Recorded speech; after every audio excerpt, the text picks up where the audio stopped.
নমস্কার বন্ধুরা, আমাদের নতুন ঘর হচ্ছে তৈরি। এখনও ফুল ভালো করে তৈরি হয়নি, আপাতত ইট লাগানো হয়েছে। এখানে আমরা আজকে বিপত্তারিণী পূজা করব। মাকে বসিয়ে দিয়েছি আসনে।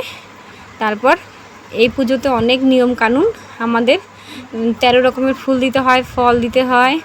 তারপর 13টা তুলসী পাতা, 13টা দুব্বা, 13টা বেলপাতা, 13টা আতপ চাল, 13টা তিল, 13টা ফল, 13টা ফুল। তারপর হচ্ছে সিঁদুর আলতা একটা চুবড়িতে দিতে হয়। এই যে আমাদের বামুন ঠাকুর বসে পড়েছে পুজো করতে, সব রেডি করা হয়ে গেছে। পুজো করতে বসে পড়েছে, সব তৈরি করা হয়েছে। খইয়ের মোয়া, নাড়ু, লুচি, পায়েস। তারপর ফলমূল কেটে নিয়েছি, নৈবেদ্য সাজিয়ে দিয়েছি। এদিকে চুবড়িগুলো দিয়ে দিয়েছি ঠাকুরের। 13টা লাল সুতো দিয়ে আবার 13টা গিট দিয়ে, 13টা দুব্ব দিয়ে গিট দিতে হয়। গিট দিয়ে তারপর আমাদের হাতে স্থাপন করতে হয় বিপত্তারিণী মায়ের পুজোর সুতো।